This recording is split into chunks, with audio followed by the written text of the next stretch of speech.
अब मोबाइल से रिलेटेड किसी भी चीज़ के लिए आपको शॉप टू शॉप जाने की ज़रूरत नहीं पड़ेगी, क्योंकि टोटल सॉल्यूशन लेकर आ रहा है मोबाइल से रिलेटेड सारी एसेसरीज जो आपको सिर्फ एक क्लिक पर आपके घर पर डिलीवर की जाएगी, और वो भी अच्छे और सस्ते दामों में। तो आइए जल्दी हमारी वेबसाइट पर विजिट करें।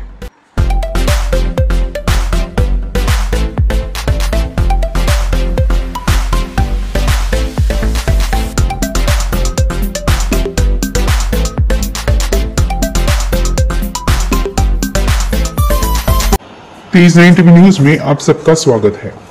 कल्याण में वक्त पर एम्बुलेंस ना मिलने की वजह से एक औरत को अपनी जान गंवानी पड़ी। 2 बच्चों ने अपनी मां को खो दिया। आखिर क्या हुआ, जानते हैं इस वीडियो के जरिए।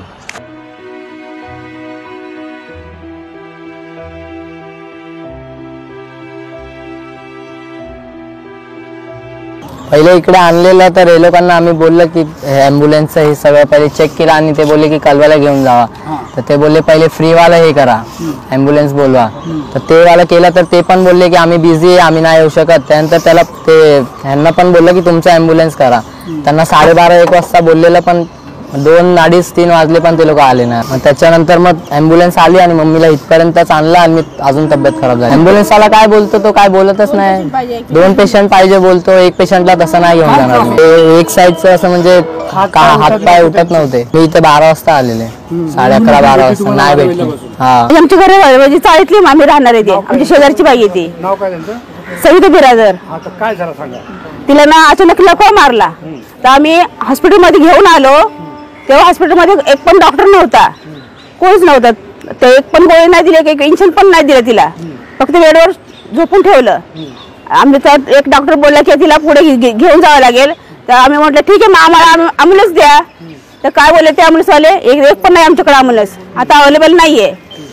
आणि नंतर आम्ही प्रायव्हेट वाली पण मागवली 500 रुपये देऊन, पण ती अजून 500 रुपये देऊन पण ॲम्ब्युलन्स आली नाही। हॉस्पिटलची आलीच पण नाहीये, त्यांची पण अवेलेबल नाही आणि पैशावाली पण नाही आली ॲम्ब्युलन्स। किती तास तुम्ही इकडे होते ॲम्ब्युलन्ससाठी? 5 तास होतो आम्ही सर। 3-3.5 तास आमचं पेशंट जिवंत होतं। तिला एक गोळी नाही दिली, एक इंजेक्शन नाही दिलं, डॉक्टरांनी कुठलीच ट्रीटमेंट केली नाहीये। आणि आता सगळे बोलतात आम्ही ड्युटीवर नाही, आणि आता डॉक्टरला विचारलं की आम्ही ड्युटीवर नाहीये, आम्ही नव्हतो असं बोलतो डॉक्टर। ॲम्ब्युलन्स वाल्यांना सुद्धा पडले आणि ॲम्ब्युलन्सला विचारलं की बाबा चल बाबा आम्हाला पेशंटला घेऊन चल, तर ॲम्ब्युलन्सवाला काय बोलतो, मी एक पेशंट घेऊन जाऊ शकत नाही, 2-3 पेशंट पाहिजेत असं बोलतो। मला न्याय मिळाला पाहिजे।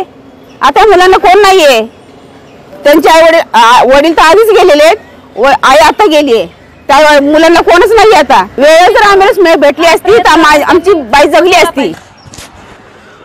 पिछले कुछ दिनों से महापालिका के अस्पताल में ये तीसरी घटना है। कुछ महीने पहले ही मोले नाम की एक औरत की रुक्मिणी अस्पताल में मौत हुई।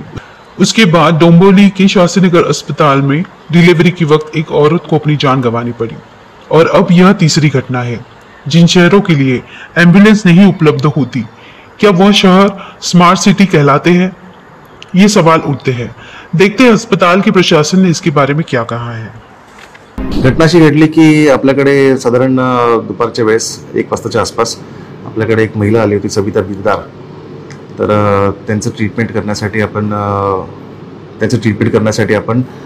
डॉक्टरांकडे आपण रेफर केलं होतं फिजिशियनला। फिजिशियन डॉक्टरांनी सांगितलं होतं की असं थोडासा स्ट्रोकसारखं सिम्पटम्स त्यांना वाटत आहेत, त्यामुळे त्यांना एक इंटेन्सिव्ह केअर युनिटची गरज आहे, त्या ठिकाणी भरती करायची गरज आहे, आवश्यकता आहे। आपल्याकडे इंटेन्सिव्ह केअर युनिट हे उपलब्ध नसल्यामुळे आपले जे ऑलरेडी डॉक्टर्स आहेत त्यांनी त्यांना एक रेफरन्स लेटर देऊन त्याला पुढे एक हायर फॅसिलिटी सेंटरमध्ये जाण्यासाठी एक ॲडवाईस केलेलं आहे। आता परंतु असं आहे की त्यांचं जर 108चं ॲम्ब्युलन्स आणि हे जे ॲम्ब्युलन्स आहे तर ह्याचं थोडंसं कन्फ्युजन असल्यामुळे ते नेण्यासाठी डिले झालं असं आहे।